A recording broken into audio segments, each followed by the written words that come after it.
தோடுடைய செவியன் விடையேறி ஓர் தூவெண் மதிசூடி காடுடைய சுடலை பொடி பூசி என் உள்ளங்கவர் கள்வன் என திருஞான சம்பந்தர் நேரில் பார்த்த அதே உருவ சிவன்.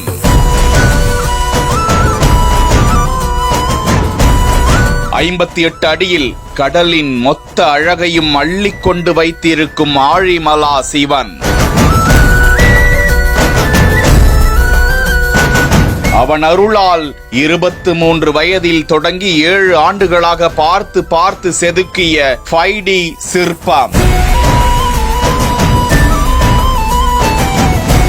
கேரள மாநிலம் ஆழிமலா பகுதியில் கடற்கரையின் குன்றின் மேல் கட்டி முடிக்கப்பட்டிருக்கும் 58 அடி உயரம் கொண்ட மயக்கும் சிற்பத்தை காண பார்வையாளர்கள் குவிந்து வருகிறார்கள். தேவதத்தன் என்ற அந்த இளைஞர் தனது சொந்த செலவில் அந்த சிற்பத்தை வடித்ததாக தகவல்கள் வெளியாகியுள்ளன. மொத்தமாக 6 ஆண்டுகள் அந்த சிலைக்காக நேரத்தை செலவிட்டிருக்கிறாராம். கடலுக்கு அருகில் உள்ளதால் உப்பு காற்று பட்டு அதன் வண்ணமோ அதன் தன்மையோ மாறிவிடக் கூடாது என்பதற்காக முழுமையான ஆராய்ச்சிக்கு பிறகே அந்த சிலை வடிவமைக்கப்பட்டிருப்பதாக தகவல்கள் வெளியாகியுள்ளன.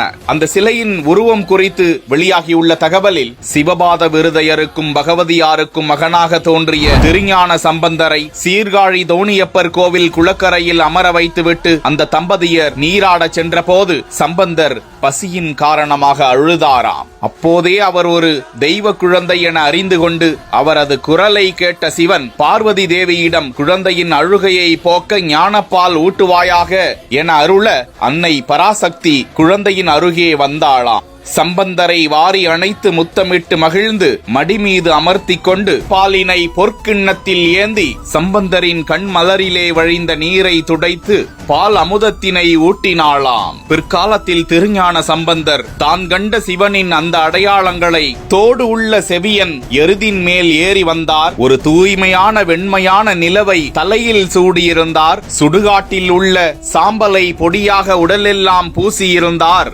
அவர்தான் என் உள்ளங்க அவர் கள்வன் என பாடியிருந்ததன் அடிப்படையில் இந்த சிலை நிறுவப்பட்டுள்ளதாகவும் தகவல்கள் வெளியாகியுள்ளன.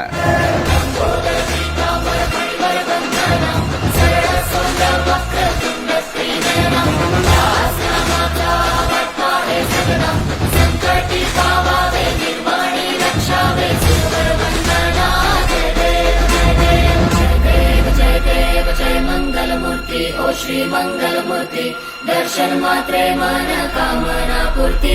जय देव जय देव जय देव जय देव।